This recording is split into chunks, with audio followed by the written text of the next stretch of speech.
Moi, je tiens aujourd'hui à féliciter vraiment les finissants et finissantes pour les grands efforts qu'ils ont faits pendant toutes ces années et à féliciter aussi les parents, les proches, toutes les personnes qui ont contribué à cette belle réussite. On veut d'abord vous féliciter pour cette étape de la vie que vous traversez présentement. C'est une étape extrêmement importante. C'est une étape qui est sur un parcours de vie qui constitue un jalon qui doit être souligné et célébré aussi.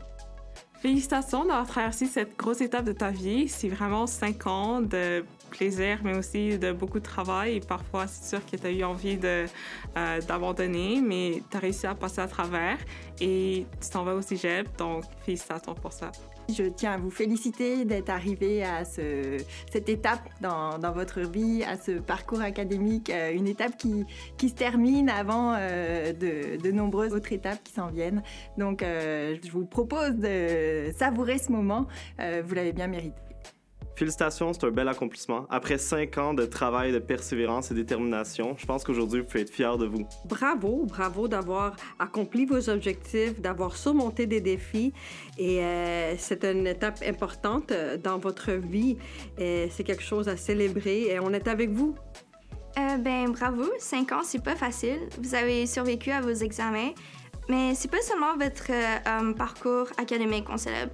Vous avez sûrement peut-être appris à gérer plus vos relations, à comment vivre en société, tout le reste. Donc, peu importe ce que vous avez accompli, chapeau, soyez fiers de vous. Que votre année scolaire a été à la hauteur de vos attentes ou pas, il ne faut pas lâcher. Profitez de votre été pour vous remettre sur selle. Donc, félicitations pour la session qui vient de se terminer. Puis, bonne suite pour le reste de vos études. Une chose que j'aurais aimé qu'on me dise à la fin de mon secondaire, c'est que le cégep, c'est comme un pied d'entrée sur le marché du travail. T'es impliqué dans la vie étudiante, c'est le genre de choses que tu peux mettre dans ton CV et qui ajoute de la valeur à ta personne pour des employeurs et même pour tes applications à l'université. Ça leur montre que t'es plus qu'une personne qui étudie, t'es une personne qui a du talent dans d'autres aspects de ta vie et qui est capable de bien balancer les études et tes loisirs. J'aurais aimé qu'à la fin de mon secondaire, on me dise que finalement, le cégep, c'est pas si intimidant que ça. D'abord, quand on rentre au cégep, on est accompagné. On a une semaine, généralement, selon les cégeps, il y a une semaine de transition où on peut facilement faire la transition entre le secondaire et le cégep. Certains aussi, bon, on doit développer une certaine autonomie, mais on est vraiment bien accompagné dans tout ça. Donc, on a autant des pairs qui peuvent nous aider, donc des personnes de 2e ou 3e année qui sont là pour nous aider, puis également le personnel enseignant et de soutien qui est vraiment présent. J'aurais vraiment aimé qu'on me dise que c'est aussi quand même beaucoup de choix à faire. Des fois, tu vas peut-être devoir choisir entre avoir du fun avec tes amis ou étudier pour un examen ou aller pratiquer un sport. Donc, dans le fond, on n'a pas autant de temps, on n'a pas autant d'énergie. C'est quand même beaucoup de travail au cégep. Donc, je te dirais de te préparer à faire des choix. La vie, c'est un peu comme la mer, hein? Et vous êtes le voilier qui vogue sur la mer.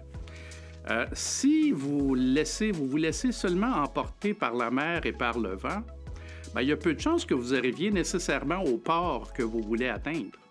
Mais si vous faites des choix, si vous gouvernez, si vous prenez votre gouvernail en main, vous faites des choix, vous avez des objectifs, bien, les chances augmentent que vous puissiez atteindre les ports que vous voulez. Alors, c'est une analogie, mais c'est une analogie, je pense, qui vaut pour le reste de votre vie, en ce sens que il y a beaucoup d'opportunités, il y a beaucoup de possibilités, et c'est important de faire des choix, d'avoir des objectifs. Ça ne veut pas dire que vous ne rectifierez pas la barre, ça ne veut pas dire que vous rectifierez pas votre chemin, mais au moins, vous aurez une direction que vous suivrez.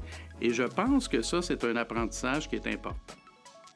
Alors, évidemment, dans cette nouvelle étape, on se retrouve souvent avec de l'anxiété. Il y a une transition qui se fait qui souvent n'est pas évidente. Mais je vous invite vraiment à croire en vous parce que vous avez déjà une boîte à outils que vous avez élaborée pendant toutes les dernières années. Avec les réussites, les pertes, les échecs, vous avez réussi vraiment à développer de la résilience, à développer de la persévérance et ça vous permet aujourd'hui de vous présenter dans votre nouvelle étape de vie avec ce dont vous avez besoin pour réussir. Et je vous inviterai surtout à ne pas permettre que l'échec, la peur, les obstacles, votre position sociale, économique vous définissent. Ce qui doit vous définir, c'est la façon dont vous allez faire face à l'échec, la façon dont vous allez faire face à la peur, la créativité que vous allez utiliser pour réussir. Pour célébrer la journée des finissantes et des finissants, ce que je peux vous souhaiter pour la continuation de votre parcours, c'est de continuer à être curieux et de continuer à découvrir tout ce qui vous passionne et explorer aussi les choses que vous connaissez moins. C'est comme ça qu'on apprend, c'est comme ça qu'on devient un adulte qui évolue dans son travail et qui trouve le métier qui l'intéresse. Donc, mon conseil pour toi, ça serait aussi de garder une ouverture d'esprit. Dans le fond, on vit dans un monde où est-ce que tout change quand même rapidement. Donc, je t'invite à rester dans une posture où est-ce que le changement peut prendre place en toi. On n'a pas toutes les réponses pour la suite quand on termine nos études. Peut-être on sait si on va aller à l'école ou si on va aller sur le marché de travail, on va poursuivre nos études ou non, mais on ne sait pas exactement comment les choses vont apparaître.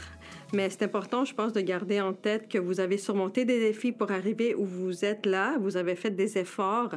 C'est important de les reconnaître et je pense que c'est toujours important de garder en tête, d'avoir ces moments de reconnaissance des efforts qu'on fait et puis qu'on les lie à nos réussites. C'est important de prendre ces moments aussi pour célébrer nos efforts et nos réussites. C'est comme ça qu'on va bâtir la confiance en nous, puis c'est comme ça qu'on va pouvoir, je dirais, diminuer les doutes qui viennent avec les changements dans nos vies.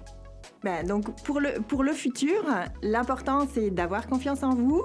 Vous avez choisi peut-être déjà donc un certain parcours pour le futur, pour aller apprendre un métier, pour continuer vos études. Faites-vous confiance et surtout si vous vous rendez compte que c'est pas exactement ce que vous pensiez, on a tous le droit à l'erreur. On a le droit de changer. Il y a personne qui vous impose quoi que ce soit. Vous prenez votre vie en main, c'est votre aventure. Alors, soyez confiants. Pour la suite des choses, le conseil que je te donnerais, c'est vraiment de ne pas hésiter à demander de l'aide quand il faut. Si ça va pas, si tu as un problème, si tu as de la difficulté, bien, il y aura toujours quelqu'un près de toi pour pouvoir t'aider. Le conseil que j'aurais à te donner pour la suite, c'est sûr que tu as vraiment hâte d'aller au cégep, tu as choisi tes cours, tu as étudié des choses que tu aimes vraiment.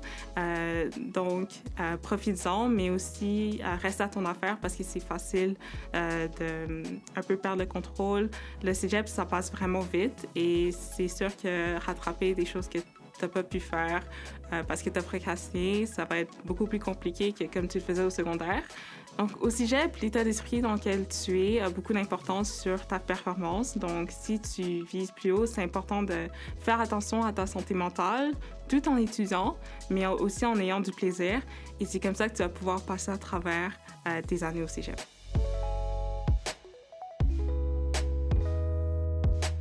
Votre année scolaire vient de se terminer. Vous sautez maintenant dans le vide de la suite de votre vie, alors que vous ayez choisi de continuer dans les études ou d'aller dans le travail. Je vous souhaite beaucoup de succès dans la suite.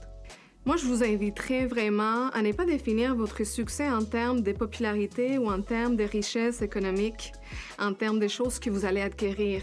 Je vous invite à définir les succès en termes de ce que vous allez faire pour les autres, les services que vous allez donner, la façon dont votre vie, vos fonctions, peu importe dans ce que vous allez faire à l'avenir, va avoir un impact positif sur les citoyens qui vous entourent, sur vos proches, sur votre famille.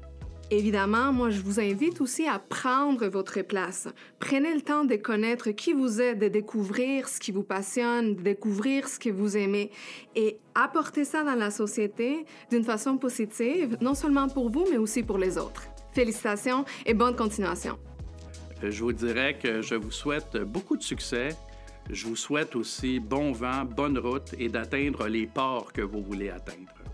Alors aujourd'hui, je vous félicite à nouveau et puis je vous dis de savourer ces moments-là parce qu'après, le temps s'accélère.